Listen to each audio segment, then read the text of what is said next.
Hello friends, welcome to JCR Mathematics. This is your channel for all your mathematics fundas. So guys, जैसे आप जानते हो, we are on our 13th lecture in the series of linear algebra. Today we are going to discuss linearly independent and linearly dependent set of vector. And before we get into this video, let me tell you that this is a very important topic, especially for CSIR NET exam and MSc entrance exam. So guys please आज की video आप पूरी देखिए. ये video most important video है exam point of view से. Previous video में हमने आपको वेक्टर स्पेस में linear sum of two subspaces and direct sum of two subspaces के बारे में बताया था. आज हम वेक्टर स्पेस को आगे बढ़ाते हुए linearly independent and linearly dependent set of vectors के बारे में बताएंगे. आपको कोई भी डाउट्स हो या क्वेरीज हो प्लीज़ मुझे कमेंट कीजिए. Okay, so let's start today topic. सबसे पहले हम लीनियरली इंडिपेंडेंट के बारे में पढ़ेंगे, इसकी डेफिनेशन देखेंगे क्या होता है. देन हम linearly dependent set of vectors इसके बारे में पढ़ेंगे. ओके, नंबर फर्स्ट हम पढ़ें linearly independent set of vectors. Linearly independent, ठीक है, सेट ऑफ वेक्टर्स. ओके, सबसे पहले हम इसकी डेफिनेशन देखते हैं क्या होता है. If VF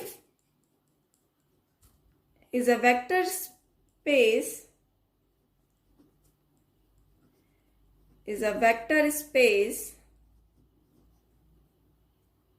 then a finite set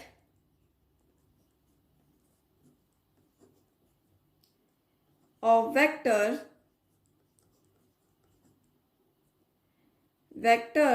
S equal to alpha 1, alpha 2 and so on alpha n contained in V, okay, is said to be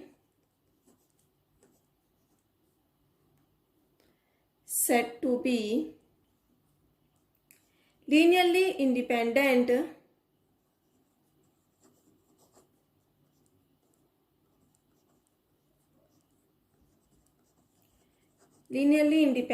set of vectors.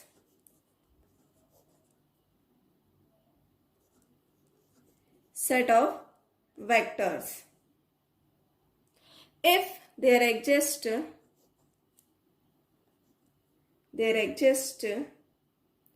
scalar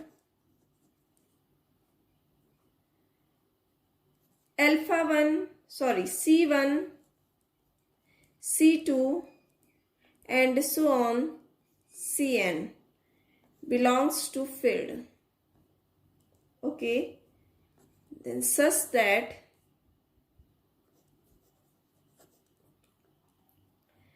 C1 alpha 1 plus C2 alpha 2 plus and so on Cn alpha n equal to 0, each Ci equal to 0 only. Okay, definition क्या है.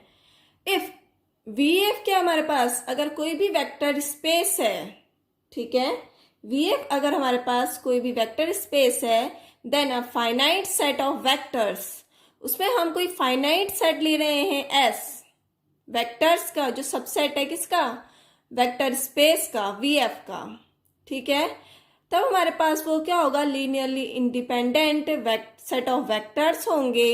If there exist scalar C1, C2 and so on Cn belong करेंगे field पर, such that जो हमारे पास vectors होंगे and scalar होंगे इनको हम लीनियर कॉम्बिनेशन के फॉर्म में इस प्रकार लिखेंगे. C1 alpha 1 plus C2 alpha 2 plus C3 alpha 3 and so on Cn alpha n equal to 0, where जहाँ पर हमारे पास जो स्केलर होगा हमेशा वो 0 होगा। ओके, अगर हमारे पास कोई भी सेट इस तरीके से डिफाइंड हो और जो C1 C2 and so on Cn की सारी वैल्यूज हमारे पास 0 हो, ठीक है, तो हमारे पास वो क्या होगा, लीनियरली इंडिपेंडेंट होगा। एक बार और देखते हैं इसको हम। VF अगर हमारे पास वेक्टर स्पेस है और एक हम एस सेट ले रहे हैं जो सबसेट किसका है, V का सबसेट है, और इसमें हमारे पास जो एलिमेंट हैं वो alpha 1 alpha 2 and so on alpha n types के एलिमेंट हैं जो वेक्टर्स हैं। ये लीनियरली इंडिपेंडेंट तब होंगे इन वेक्टर्स में जब वो स्केलर के साथ लीनियर कॉम्बिनेशन के फॉर्म में हो, इस प्रकार हो कि C1 C2 and so on Cn जो पूरा Ci है वो इक्वल टू 0 हो, तो हमारे पास alpha 1 alpha 2 and so on alpha n linearly independent set of vectors होगा। ओके, अब आते हैं हमारे पास linearly dependent set of vectors. Linearly dependent, linearly dependent, dependent if VF is a vector space, if VF is a vector space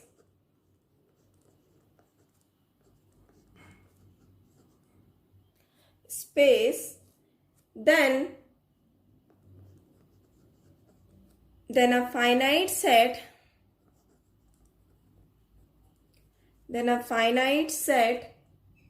of a vectors S equal to alpha 1 alpha 2 and so on alpha n contained in V, okay, is said to be a linearly dependent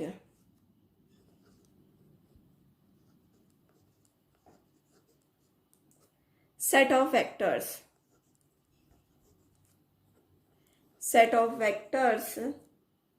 if C1 alpha 1 plus C2 alpha 2 plus so on Cn alpha n equal to 0, at least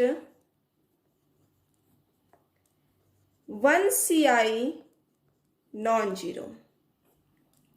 okay, linearly dependent set of vectors क्या होता है, if अगर हमारे पास VF vector space है then हमारे पास कोई भी फाइनाइट सेट है S जो कंटेन कर रहा है VF को, वेक्टर स्पेस को, और S में alpha 1 alpha 2 and so on alpha n types के एलिमेंट हैं, तब हमारे पास वो linearly dependent set of vector होगा जब हम स्केलर के साथ इन वेक्टर्स को लीनियर कॉम्बिनेशन के फॉर्म में इस प्रकार लिखें, C1 alpha 1 plus C2 alpha 2 plus and so on Cn alpha n equal to 0, जहाँ पर जो C1 C2 एंड Cn है इनमें से कोई ना कोई एक एलिमेंट नॉन जीरो होगा, तो वो हमारे पास क्या होगा, linearly dependent sort of vectors होगा।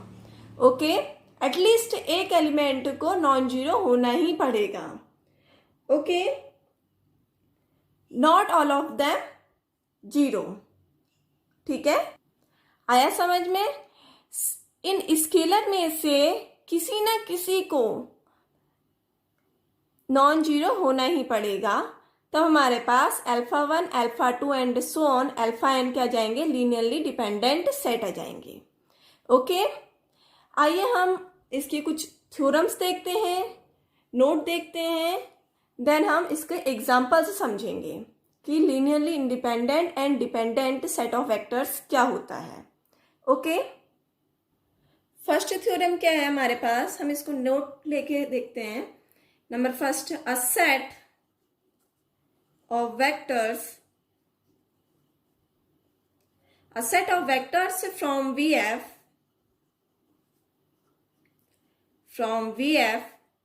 containing zero vector, containing zero vector is always linearly dependent.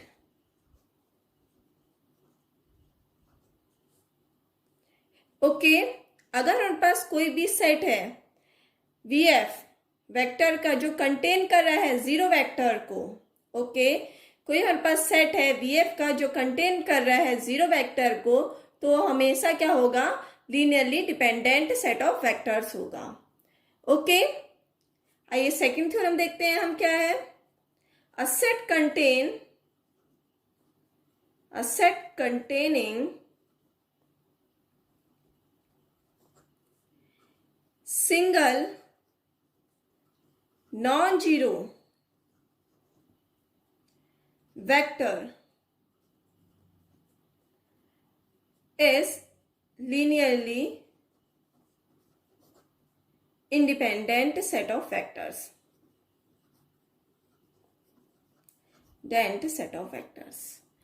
अगर हमारे पास कोई भी सेट है जो कंटेन कर रहा है सिंगल नॉन जीरो वेक्टर्स को, उसमें जीरो वेक्टर नहीं है, नॉन जीरो वेक्टर्स को कंटेन कर रहा है, तो हमारे पास क्या होगा, linearly independent set of vectors होगा।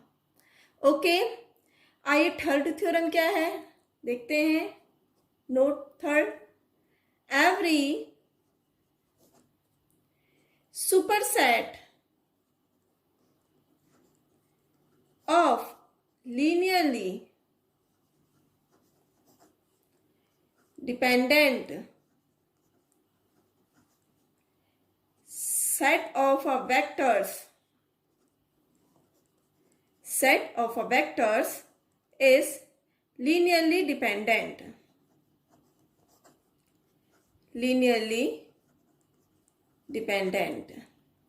Okay, every superset of linearly dependent set of vectors क्या होंगे, always linearly dependent set of vectors होंगे। जो भी हमारे पास superset of a linearly dependent set of vectors होंगे, वो क्या होंगे, हमारे पास linearly dependent होंगे। Every superset of linearly dependent set of vectors is linearly dependent. Okay, आइए फोर्थ देखते हैं हम। A set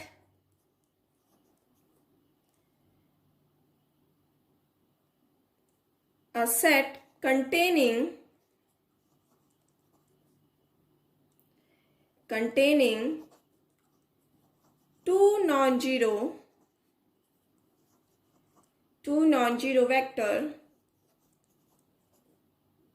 is linearly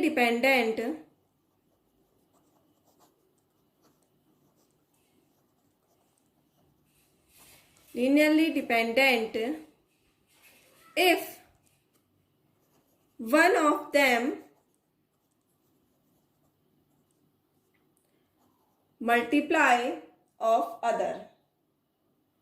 Okay, multiply of other.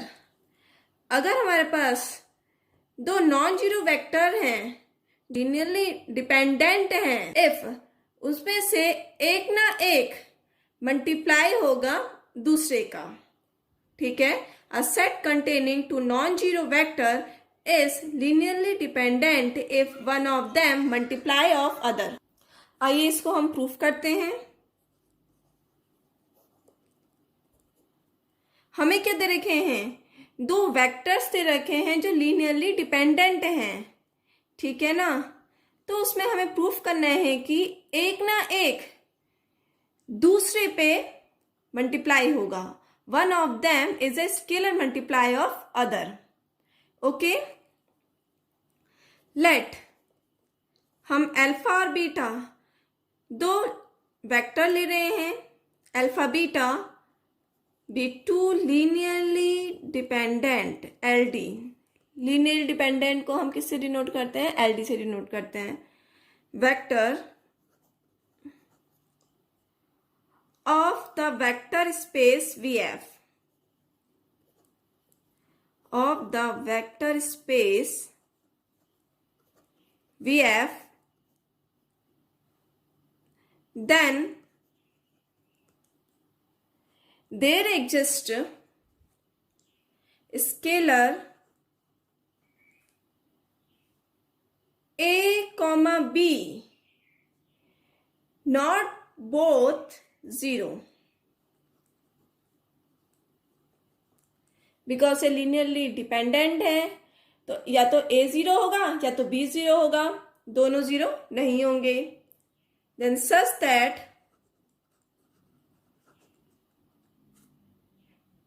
इसको हम किसे लीनियर कॉम्बिनेशन के फॉर्म में लिखेंगे, a alpha plus b beta equal to 0। ठीक है ना, लीनियरली डिपेंडेंट है, दे रखा है हमें दो vector a alpha plus b beta equal to 0। तो हमने क्या प्रूफ करना है, one of them multiply by other. Okay, हमें प्रूफ करना है। नंबर फर्स्ट हम लेके चलते हैं कि a हमारे पास क्या है, नॉन जीरो है। अगर हम a को नॉन जीरो लेके चलते हैं और b को हम क्या लेके चलेंगे, जीरो वेक्टर लेके चलेंगे, a को हम नॉन जीरो लेके चलेंगे, देन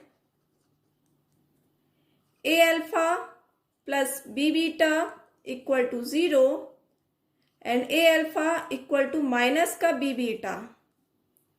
ठीक है, अल्फा इक्वल टू क्या आ गया हमारे पास, माइनस का a अपॉन b बीटा आ गया ना। जो अल्फा है वो स्केलर मल्टीप्लाई है बीटा का। ठीक है ना, जो हमारे पास एक वेक्टर है दूसरे वेक्टर का स्केलर मल्टीप्लाई है।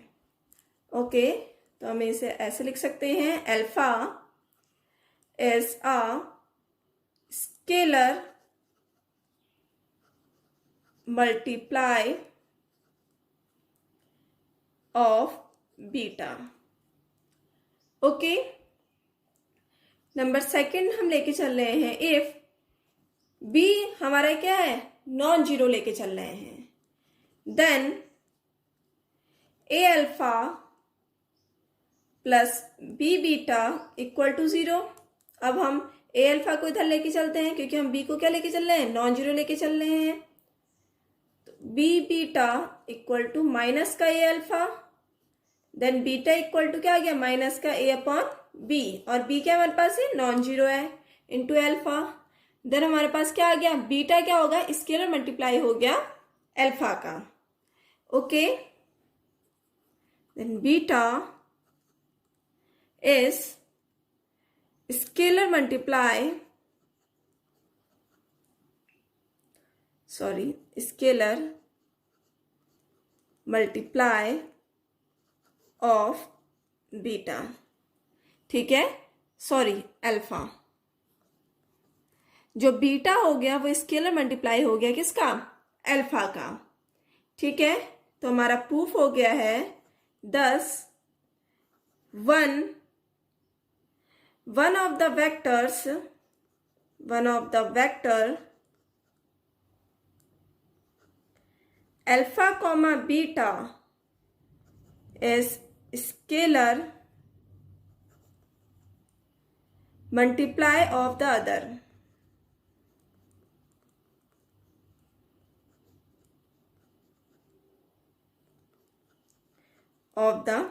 अदर। आया समझ में? हमने क्या करा, हमने क्या करना था, हमारे पास दो वेक्टर दिए थे। ठीक है, दो वेक्टर दिए थे जो लीनियरली डिपेंडेंट थे, तो हमें प्रूफ करना था कि उनमें से एक ना एक दूसरे पे क्या होगा, स्केलर मल्टीप्लाई होगा। ठीक है ना, one of them multiply of other, एक दूसरे पे मल्टीप्लाई होगा। ओके, हम क्या लेके चलेंगे, लेट अल्फा बीटा दो लीनियरली डिपेंडेंट वेक्टर लेके चल रहे हैं वी एफ के, देन देयर एग्जिस्ट, हम स्केलर ले रहे हैं ए कॉमा बी, दोनों हमारे क्या हैं, जीरो नहीं है, एक हमारे पास जीरो होगा और एक जीरो नहीं होगा, दोनों ही जीरो नहीं होंगे, बिकॉज लीनियरली डिपेंडेंट की कंडीशन क्या होती है कि हमारे पास जो स्केलर होते हैं वो एटलीस्ट एक नॉन जीरो एलिमेंट होता है। ठीक है, देन हम इसे लीनियर कॉम्बिनेशन में लिखते हैं, A alpha plus B beta equal to 0। अब हम ए को नॉन जीरो लेके चलते हैं and A alpha equal to B beta को हम इधर लेंगे तो माइनस का B beta, then alpha equal to minus का B upon A beta. Okay, alpha is a scalar multiply of beta. Okay, अब हम b को नॉन जीरो लेके चलते हैं एंड बीटा को हमने क्या निकाल दिया, स्केलर मल्टीप्लाई निकाल दिया अल्फा का. देन हमारे पास क्या आ गया, one of the vectors alpha beta is scalar multiply of the other. Okay, हमने 4 थ्योरम देखी इसकी. इन थ्योरम्स को हम इजी सॉल्व कर सकते हैं. इसको भी हमने देख लिया है कि कैसे लीनियरली डिपेंडेंट कोई भी सेट है वो हमारे पास एक ना एक दूसरे पे क्या होगा, मल्टीप्लाई होगा. हमने ये भी प्रूफ कर लिया है. अब हम लीनियरली डिपेंडेंट एंड इंडिपेंडेंट की एग्जाम्पल देखते हैं. ओके, एग्जाम्पल से हम समझते हैं कि कौन सा लीनियरली डिपेंडेंट है और कौन सा लीनियरली इंडिपेंडेंट है. ओके, आइए हम फर्स्ट क्वेश्चन देखते हैं. इसका 3 वेक्टर ले रखे हैं हमने, 1 3 2, 1 -7 -8, 2 1 -1, जो हमारे V3R के एलिमेंट हैं. ओके, ये तीनों हमारे किसको कंटेन कर रहे हैं, V3R को कंटेन कर रहे हैं. हमें क्या निकालना है, ये लीनियरली डिपेंडेंट होंगी. ओके, आइए देखते हैं हम. लेट A B C, हम किसके एलिमेंट ले रहे हैं, फील्ड के एलिमेंट ले रहे हैं. ये हमारे पास क्या है, स्केलर है. ओके, स्केलर्स हैं और जो हमारे पास फील्ड है वो क्या हमारे पास रियल नंबर है. ठीक है, फील्ड हमारी क्या है, रियल नंबर है. देन हम लीनियर कॉम्बिनेशन के फॉर्म में लिखते हैं. पहले a alpha plus B beta plus c gamma equal to 0, where alpha this, beta this and gamma this, where alpha equal to 1 3 2, beta equal to 1 -7 -8 and gamma equal to 2 1 -1. Okay, अब हम a को as it is रहने देंगे because ये scalar है. हमें A B C की तो वैल्यू निकालनी है ना. डिपेंडेंट में क्या होता है, एटलीस्ट ए क्या होना चाहिए हमारे पास, नॉन जीरो एलिमेंट होना चाहिए. ठीक है ना. Then a alpha 1 3 2 plus B beta 1 -7 -8 plus c gamma 2 1 -1 equal to, जो हमारे पास वेक्टर है वो 0 0 0. ठीक है, 0 वेक्टर के इक्वल होता है ये, तो 0 0 0 लिखेंगे, हमें कोई फर्क नहीं पड़ेगा. दैट इज, हम इसको टपल वाइज मल्टीप्लाई करते हैं अंदर. a 3a 2a plus b minus का 7b माइनस का 8b plus 2c c minus का c इक्वल टू 0 0 0. अब हम टपल वाइज ऐड करते हैं. a b 2c, a plus b plus 2c 3a minus 7b plus c, 3a minus 7b plus c, 2a minus 8b minus c, 2a minus 8b minus c equal to 0 0 0. ठीक है, हमने क्या कर दिया, इनको tuple wise add कर दिया है. ठीक है, फर्स्ट वाले को फर्स्ट के साथ, सेकंड वाले को सेकंड के साथ एंड थर्ड वाले को थर्ड के साथ. ओके, देन ये हमारे 0 0 0 के इक्वल है वेक्टर, तो हम इसे ऐसे भी लिख सकते हैं. a plus B plus 2c equal to 0, 3a minus 7b plus c equal to 0, 2a minus 8b minus C equal to 0। आइए इनको हम सॉल्व करते हैं। Equation first, second and third. Because linearly dependent के लिए हमारे पास ए बी सी क्या होने चाहिए, नॉन जीरो होने चाहिए। ठीक है ना। आइए इनको हम सॉल्व करते हैं। ए में हम 3 से मल्टीप्लाई करते हैं, देन सब्ट्रैक्ट करते हैं सेकेंड से। Okay, first multiply by 3 minus second. ठीक है, देन क्या आ गया हमारे पास 3a plus 3b plus 6c equal to 0। 3a minus 7b plus c equal to 0। यहाँ माइनस करेंगे, या माइनस है, माइनस करेंगे तो ये प्लस हो जाएगा। ठीक है ना, और अगेन यहाँ पर माइनस, तो इससे कैंसिल हो गया। ये ऐड हो जाएगा हमारे पास 10b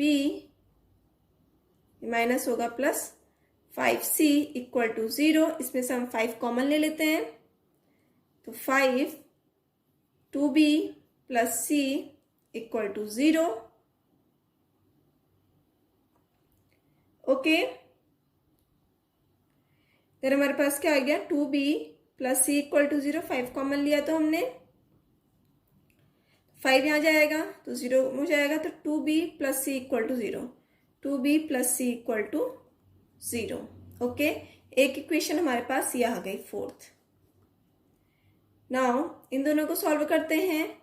फर्स्ट वाले में हम 2 से मल्टीप्लाई करते हैं और माइनस करते हैं थर्ड से। Okay, 2a plus 2b plus 4c equal to 0। 2a minus 8b minus c equal to 0। ये माइनस हो जाएगा, ये minus minus plus, again plus, से कैंसिल। ये करेंगे हम तो 10b plus 5c equal to 0। Okay, ठीक है, तो हमारे पास इसमें से 5 कॉमन आया, तो 2b plus C equal to 0। Then हमारे पास क्या आ गया 2b plus C equal to 0। Equation 5। Equation 4 and equation 5 हमारे पास सेम आ गई है ना। ये दोनों हमारे पास सेम इक्वेशन आ गई है, तो हम क्या करेंगे, the equation 4th and 5th are the same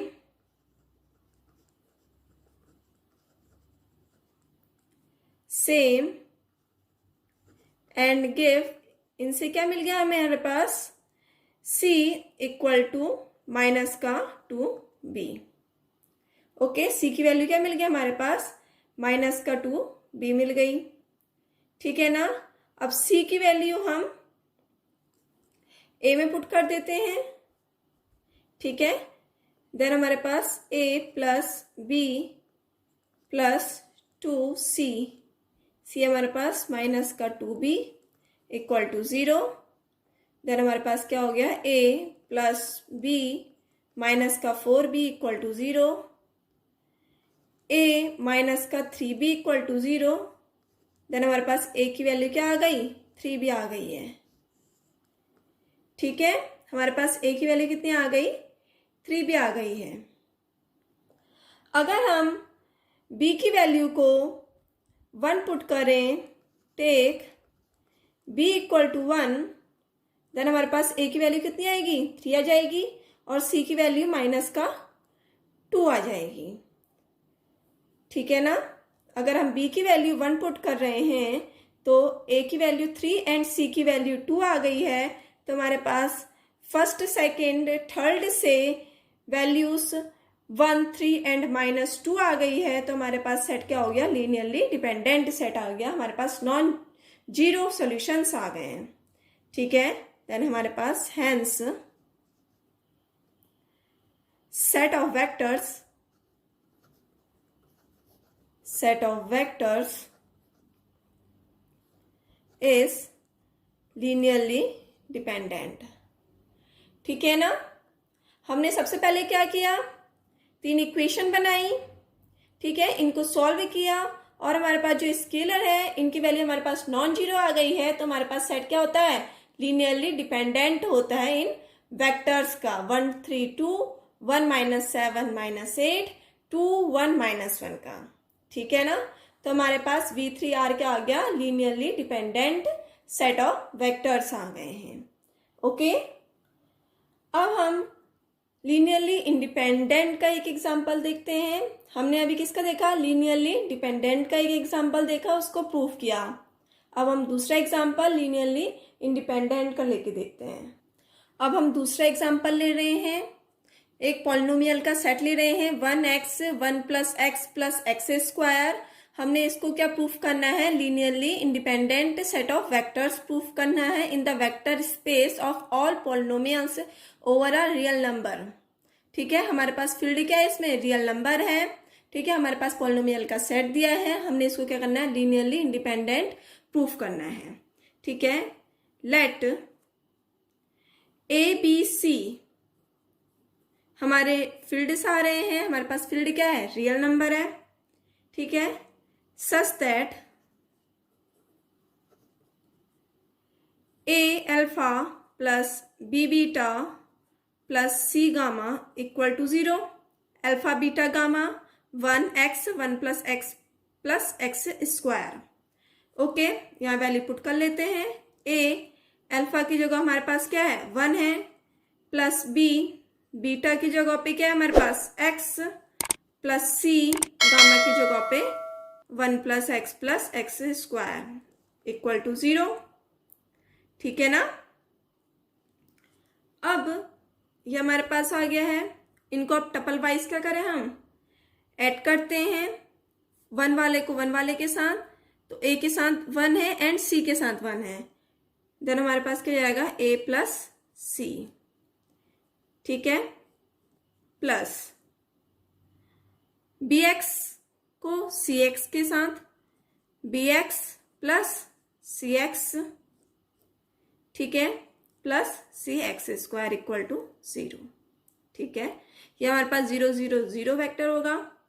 ठीक है, देन हमारे पास क्या हो गया, सॉरी ये A + C के साथ कर रहे थे ना, A को C के साथ A + C, प्लस B को भी C के साथ, क्योंकि यहाँ पर x सेम है, पॉलिनोमियल्स के साथ कर रहे हैं हम, BX + CX एंड CX² ऐसे रहेगा इक्वल टू 0। ठीक है, देन हम A जो पॉलिनोमियल्स हैं उनके साथ करते हैं, A + C × 1 plus B + C × x + CX² equal to 0। Okay, अब हम पॉलिनोमियल्स, यहाँ पे भी तो हमारे पास पॉलिनोमियल्स होगा ना, 0 × 1 plus 0 × x plus 0 × x²।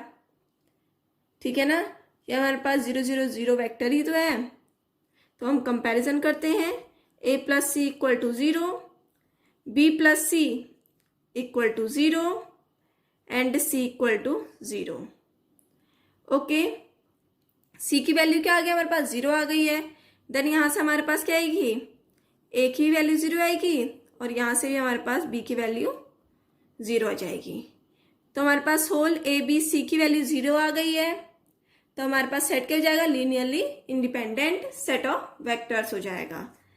That is the vectors 1x 1 + x + x² जो हमारे पास पॉलिनोमियल्स दे रखे हैं आर लीनियरली इंडिपेंडेंट। ओके, आज हमने वेक्टर स्पेस के टॉपिक में लीनियरली डिपेंडेंट एंड इंडिपेंडेंट को पढ़ा। नेक्स्ट वीडियो लेक्चर में हम बेसिस को पढ़ेंगे। आपको आज की वीडियो कैसी लगी आप प्लीज़ मुझे कमेंट कीजिए एंड प्लीज़ मेरे चैनल को सब्सक्राइब कीजिए एंड शेयर कीजिए।